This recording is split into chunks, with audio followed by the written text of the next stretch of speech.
Buenas noches, queridos hermanos. Este es el primer video que subimos a YouTube referente a lo que es el tema de la consejería cristiana.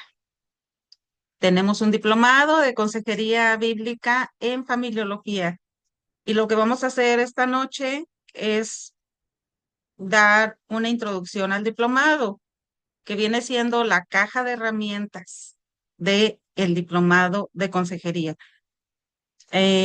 Cabe aclarar que este diplomado no se va a llevar a cabo por YouTube, sino en clases personales por medio de la aplicación Zoom. Pero esta clase sirve para que tengan una idea de lo que vemos en el diplomado. Buenas noches. Muy buenas noches. Mire, mi nombre es Omar Valero Hernández. Yo soy licenciado en teología, ingeniero industrial y de sistemas y por gracia divina pastor. Y bueno, pues, es un gusto estar con ustedes y bienvenidos. Ella es. Azarelia Silva Pacheco. Soy licenciada en psicología y en teología. Y pues nos hemos formado ambos en lo que es la consejería bíblica. Y vamos a empezar a ver este tema tan importante, tipos de consejería. Bueno, antes de entrar a los tipos, nada más también es esta tanatóloga certificada por la Universidad Autónoma de Tlaxcala. Y bueno, tipos de consejería. Hay varios tipos. Hay tres áreas en la consejería. La primera parte de esta consejería es la consejería educativa, que obviamente tiene la idea de educar, de enseñar, de guiar. Es más, por ahí tenemos Proverbios 1 del 8 al 9. ¿Me vas a ayudar, mi bella Gacela, a leerlo? Sí, dice Proverbios 1 del 8 al 9. Oye, hijo mío, la instrucción de tu padre y no desprecies la dirección de tu madre, porque adorno de gracia serán a tu cabeza y collares a tu cuello. Gracias. Y la consejería educativa en el aspecto bíblico abarca no tan solo el ámbito personal, también es laboral, social, familiar y eclesiástico. Es decir, todas estas áreas son afectadas por la consejería educativa y debemos de tener en cuenta, como dice el proverbio, muy extraordinariamente dicho. La Biblia nos habla de enseñanzas, de modos de mandamientos, de temas para la vida, perdón, integral. ¿Cómo ves, César? Sí, eh, el hogar debería de ser o debe ser el primer lugar de instrucción para el ser humano. Em, pero la iglesia no debe quedarse atrás porque hay muchos hogares en donde no existe esta conciencia de educar o está limitada. Entonces, la iglesia debiera ser también un pilar ahí en la consejería bíblica. La iglesia ha de participar activamente en temas para todas las edades, por ejemplo, para niños, para jóvenes, para matrimonios, para profesionistas, en fin. Esa es la consejería educativa en donde no hay un problema, sino que pisamos el terreno de enseñar, de educar. Todavía no hay problemas, ¿verdad? Bueno, Aquí también, bueno, la educación se da en hogar, como dices muy bien, Azarel. Y la iglesia, los que estamos llamados para servir eclesiásticamente, religiosamente, estamos llamados a dar consejo de cómo dar una buena educación, bíblicamente, pero también socialmente, familiarmente. Y hablamos de dar consejo. Es decir, oye, esto puede ser mejor si lo haces de esta manera, conforme a lo que la palabra nos enseña. Y bueno, vayamos a la segunda consejería. el segundo tipo de consejería es la consejería tanatológica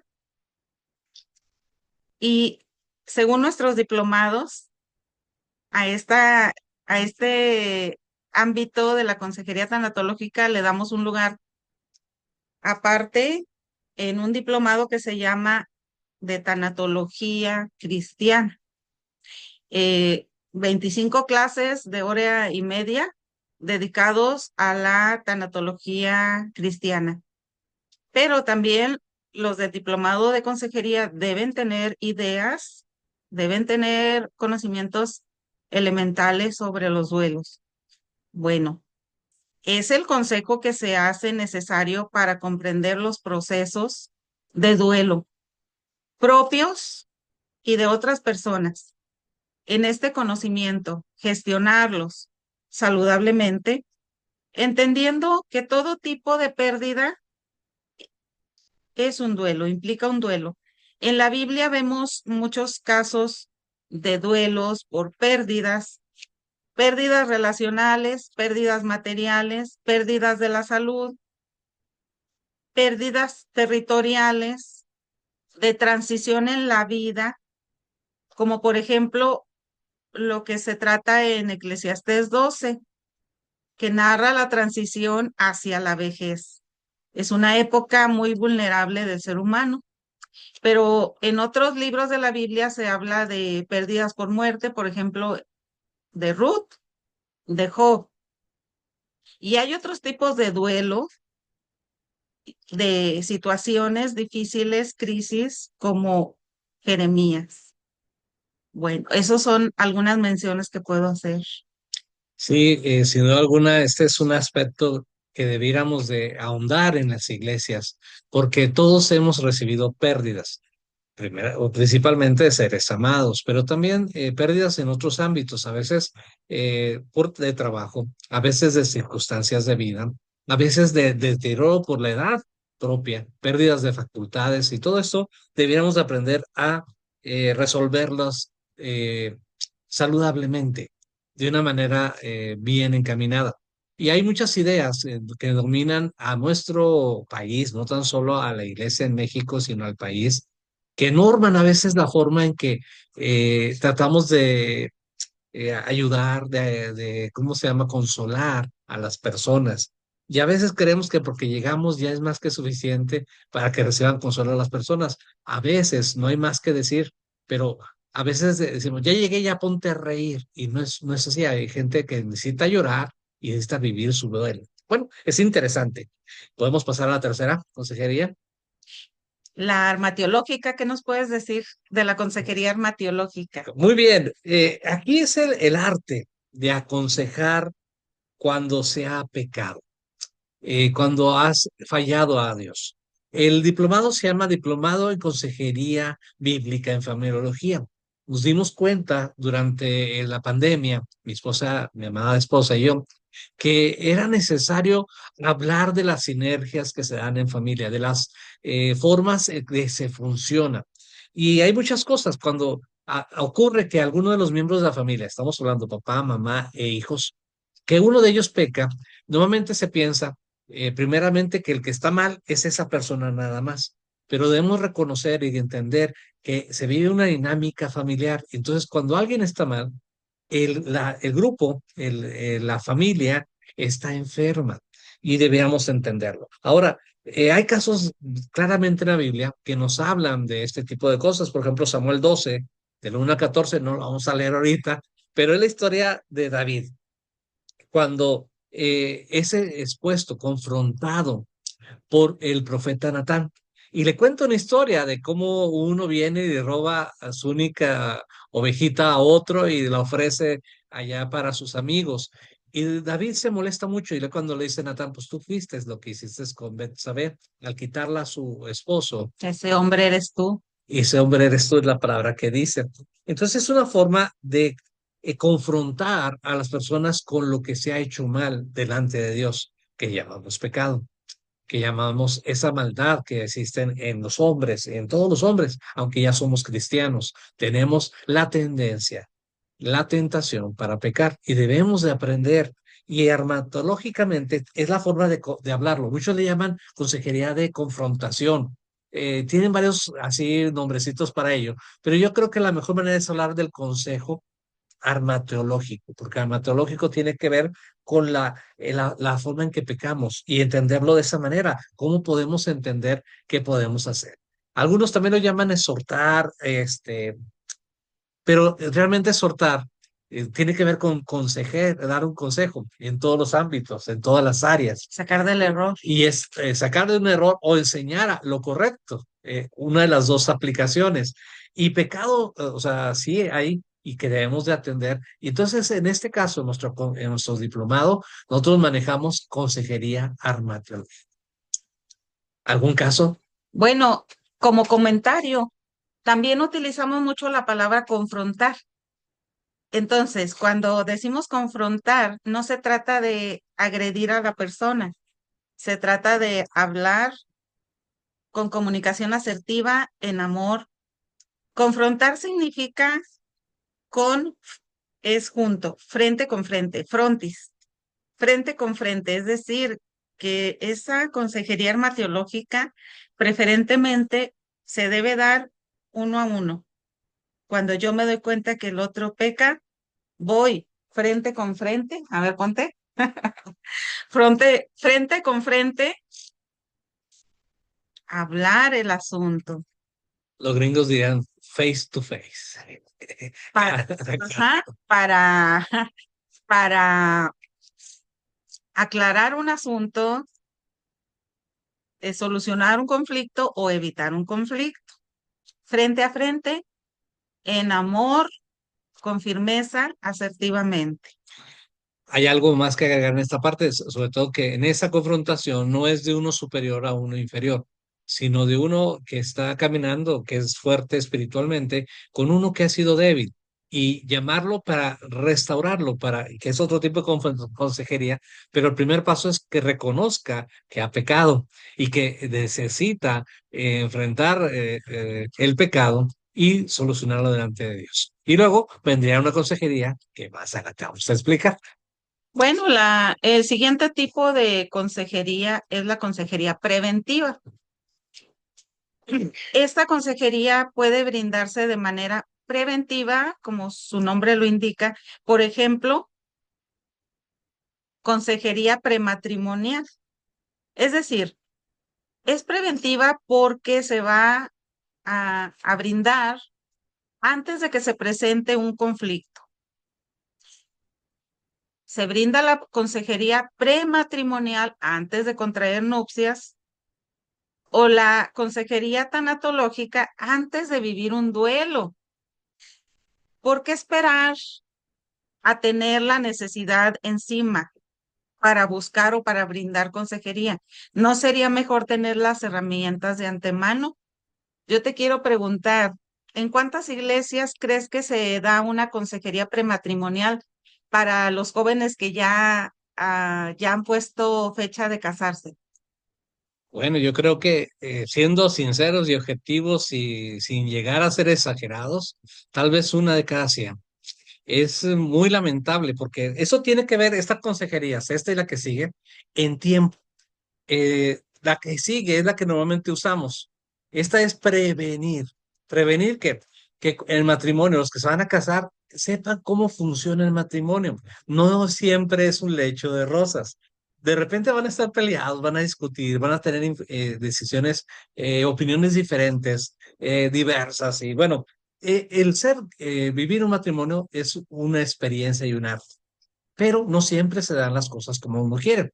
También la misma perspectiva de vida. A veces decimos, "Uy, yo voy a ser ingeniero en esto y esto y esto, y voy a hacer esto, y a los tantos años voy a hacer esto y a los otros". Y ocurre muchas veces que no pasa, y no se están dando las cosas, pero habría que tener consejo previo. ¿De quién? De gente que ya ha pasado por experiencias previas. Es decir, en matrimonio, en la educación de los hijos, porque hoy es un tema, en verdad que está desatendido totalmente. Muchos creen que el no disciplinar el que no debes disciplinar es no golpear, y que todo cuando dicen, "No, es que disciplina es golpear". No, disciplina es la que tiene aquel que se prepara para dar lo mejor de sí mismo. Sí, entonces hay muchas cosas por qué enseñar y de duelo también, porque muchas veces queremos llegar y decirle, ya estoy aquí, ya ríete, ya no pasa nada, No llores. y no llores, la famosa frase, pero no es así. Tendríamos que tener preparación previa para poder enfrentar. De hecho, si la iglesia, y escúchelo bien, si la iglesia se dedicara a desarrollar consejería preventiva en todos los ámbitos que pudieran ser posibles, muchos dolores de cabeza nos evitaríamos. porque vamos al matrimonio sin saber. No, tenemos una expectativa de lo que es el matrimonio, pero no sabemos a lo que nos enfrentamos. Bueno, yo he estado ofreciendo consejería prematrimonial de manera particular, ya que en las iglesias no se lleva a cabo. Pueden acudir con nosotros para solicitarnos de manera particular o personal consejería prematrimonial. Tenemos entre 7 y 10 temas que son elementales e indispensables para la consejería prematrimonial. Y uno de ellos es la sexualidad, otro de ellos es la relación con la familia de origen, otro de ellos es el sometimiento, las decisiones, otro tema es la economía, ¿sí? Y todavía no he mencionado todos, entonces, bueno, muy bien. Bueno, Vamos con el que sigue. sí, de hecho iba a decirte que es consejería preventiva, o sea, previene problemas Es futuros el que sigue. en tiempo, ¿verdad? Pero la que sigue es la que interviene cuando ya han ocurrido los problemas. Le llamamos consejería de intervención o de reacción, porque ya ocurrió algo y estamos reaccionando. Y esta es la que normalmente se da ¿Verdad? en nuestros medios. Esta se busca, se otorga cuando la necesidad ya es apremiante, sea por crisis o por área de oportunidad. Ejemplos, hay muchos problemas interpersonales, que el matrimonio ya se están divorciando y entonces van a buscar un Ayuda. consejo y ayuda. O mejorar las relaciones, o las adicciones, o la depresión, o el duelo. A veces creemos que aquel que está en depresión es alguien que no tiene fe, pero no eso ocurre así. De hecho, hay un famoso héroe de la fe en Hebreos 11 que vivió depresión. Se los dejo de tarea, investíguelo. No le vamos a dar todo en este momento, pero a veces estamos ocupados en reaccionar, en intervenir después de que ya hay problemas. Y normalmente, clásicamente, es cuando ya han dado de tumbos una y otra vez, Sí. cuando ya se han enredado más las circunstancias, cuando llegan a pedir consejo. Y esta es la de intervención, algo que tengas que agregar a Sarene. Sí, es decir, esta consejería de intervención se da cuando las personas ya están inmersas en la problemática. Por ejemplo, un joven comprometido con su novia que se arrepiente de casarse, ya está metido en un problema grave y entonces es cuando requiere el consejo o los demás intervienen, pues aunque no sean solicitados, porque ya está allí una bomba de tiempo, ¿verdad? Otro ejemplo es cuando un matrimonio está en crisis. Ajá, ya el conflicto está enorme y es cuando se le llama consejería de intervención. Bueno, vamos con la siguiente, ¿te parece? Sí, adelante. La siguiente es consejería de restauración y es la última. De los tipos de consejería. Es la última de los tipos de consejería, ¿verdad? Después viene otra, va a venir otro video con los temas principios de consejería, ¿verdad? Que todo esto es solamente introductorio al diplomado. Bueno, la consejería de restauración, y si me ayudas buscando el texto donde dice, ustedes que son espirituales, em, restauren al otro con espíritu de mansedumbre. Mientras yo les platico, se restaura al que ha caído en pecado, pero también al que ha sido dañado por el pecado. ¿Qué quiere decir restaurar? Restaurar quiere decir rehacer algo que ya está dañado, ¿sí? Entonces, se restaura a quien ha caído en pecado, cualquier tipo de pecado. La persona necesita ser restaurada, necesita iniciar esa restauración con un arrepentimiento y esa restauración tiene un proceso. Dice el texto, me dices cuando ya Es lo tengo. Gálatas 6:1. Amados hermanos, si otro creyente está dominado por algún pecado, ustedes, que son espirituales, deberían ayudarlo a volver al camino recto, con ternura y humildad, y tengan mucho cuidado de no caer ustedes mismos en la misma tentación.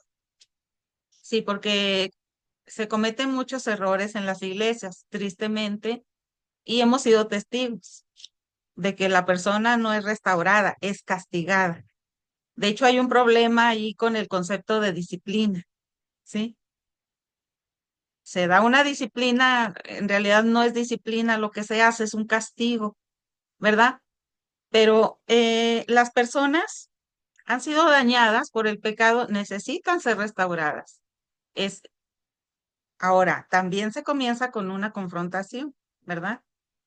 Para buscar un arrepentimiento. Arma teológica. Armatiológica. Allí es donde entra la consejería armatiológica. Em, no toda necesidad de restauración personal es por causa del propio pecado. Ujú. En ocasiones esa restauración viene o se hace necesaria a causa del pecado de otros o por las aflicciones de este mundo. El pecado de otros. ¿Qué piensas de eso? Bueno, podríamos hablar de ejemplos. Por ejemplo, el esposo que sufre violencia de la mujer. Y van a decir, hermano, es al revés. Sí, ocurre al revés. Pero normalmente el esposo que sufre violencia de su mujer no lo denuncia, no lo dice, porque da vergüenza. La policía llegan y le dicen, es que mi mujer me violenta. Y dicen, pues, bájate los pantalones y contéstale. Realmente es una burla. Entonces, pero es algo que estás sufriendo por la decisión de otra persona y no por tu pecado. Esa sería una forma. La otra sería aquellas personas que sufren violaciones, que no han buscado eso, que no han deseado eso, pero que Sexual. ocurren en su vida y que sufren toda una dura vida, en sus consecuencias, pérdida de la estima propia y bueno, tantas cosas y necesitan ser restaurados. En estos casos, los que puse, son porque fueron alguien más quien causó el daño y se necesita restaurar. ¿Sí?